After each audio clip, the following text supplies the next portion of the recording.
Hello everyone, एक बार फिर से आप सभी का स्वागत है आपके अपने चैनल कुकिंग विद प्रियंका में। दोस्तों, अगर आप भी कंफ्यूज हो रहे कि होली में ऐसी कौन सी मिठाई हम बनाएं कि बहुत ही कम समय में आसानी से बन जाए और बहुत ज़्यादा सामान की भी हमें आवश्यकता ना पड़े और उसका स्वाद बिल्कुल ही होटलों वाला आए, तो दोस्तों आज मैं बताने जा रही हूँ आपको पनीर से बनी कालाकंद की रेसिपी। इसका स्वाद बिल्कुल ही आपको होटलों जैसा आएगा और बहुत ही कम सामान के साथ झटपट आप इसे अपने घर में बना सकते हैं। इसकी जो रेसिपी मैं आपको आज बताने वाली हूँ बहुत ही सिंपल और यूनिक सा तरीका है। इस तरीके से अगर आप कालाकंद की रेसिपी बनाते हैं तो आपकी कालाकंद की रेसिपी बिल्कुल ही होटलों वाली बनेगी। बहुत ही स्वादिष्ट और बहुत ही यूनिक रेसिपी है। तो चलिए दोस्तों, समय की बर्बादी ना करते हुए हम इसे बनाना शुरू करते हैं। इसे बनाने के लिए सबसे पहले हम 1/2 कप चीनी का इस्तेमाल करेंगे और कुछ ड्राई फ्रूट्स मैंने इसमें लिया है। ड्राई फ्रूट्स में मैंने काजू और बादाम ले लिया है। आप चाहे तो अपने हिसाब से कोई भी ड्राई फ्रूट्स ले सकते हैं। अब इसका हमें एक फाइन पाउडर तैयार करना है।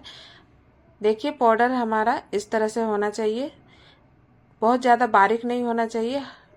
और अब हम इसमें लेंगे 200 ग्राम पनीर। पनीर को हम इस तरह से कद्दूकस कर लेते हैं ताकि पनीर हमारा अच्छे से ग्रेट हो जाए। सारे पनीर को हम इस तरह से ग्रेट कर लेते हैं। आप चाहे तो हाथों की सहायता से भी पनीर को अच्छे से मसल के ले सकते हैं। बस पनीर हमारा बारीक होना चाहिए, इस बात का हमें ध्यान रखना है। अब हम एक पैन में 1/2 कप दूध का पाउडर डालेंगे और 1/2 कप दूध डालेंगे और जो पनीर को हमने ग्रेट कर लिया था उसे डाल देंगे और इन सभी मिश्रण को हम अच्छे से मिक्स करेंगे। इन सभी मिश्रण को हम मिक्स करने के बाद गैस के फ्लेम को ऑन कर देते हैं और गैस का फ्लेम लो टू मीडियम ही रहेगा। इस बात का हमें अच्छी तरह से ध्यान रखना है। और इसी स्टेज में हम क्या करेंगे, हमने जो शुगर और ड्राई फ्रूट्स के जो पाउडर बनाए थे उसे हम डाल देंगे और इन ड्राई फ्रूट्स और शुगर को भी तब तक हम मिक्स करेंगे जब तक कि ये अच्छे से पक ना जाए। तब तक हमें इसी तरह लो टू मीडियम हीट में ही इनको पकाना है। जब सारे ड्राई फ्रूट्स और हमारे दूध अच्छे से पक जाते हैं तो क्या होता है कि ये जो हमारा कालाकंद का जो बैटर है वो हमारा पैन को छोड़ने लगता है।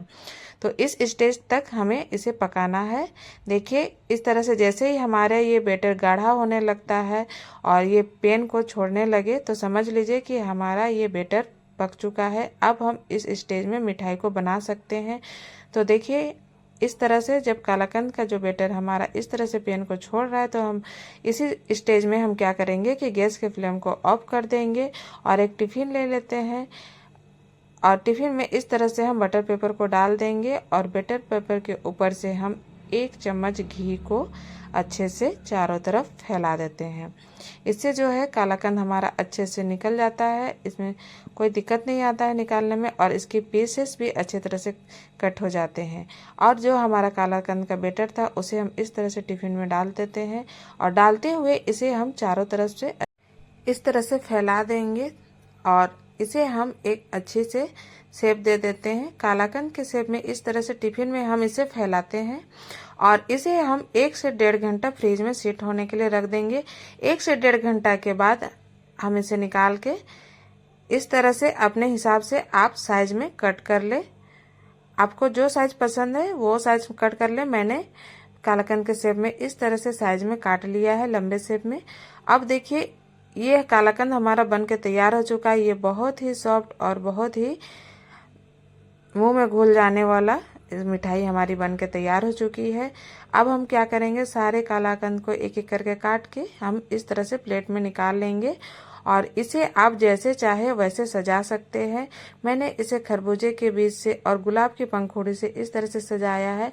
आप जिस भी ड्राई फ्रूट से चाहे इसे सजा सकते हैं और सर्व कर सकते हैं। तो दोस्तों, आपको हमारी ये कालाकंद की रेसिपी कैसी लगी हमें ज़रूर कमेंट करके बताइएगा और एक बार हमारे तरीके से इस रेसिपी को बना के देखिए, आपको ज़रूर पसंद आएगा। दोस्तों, धन्यवाद।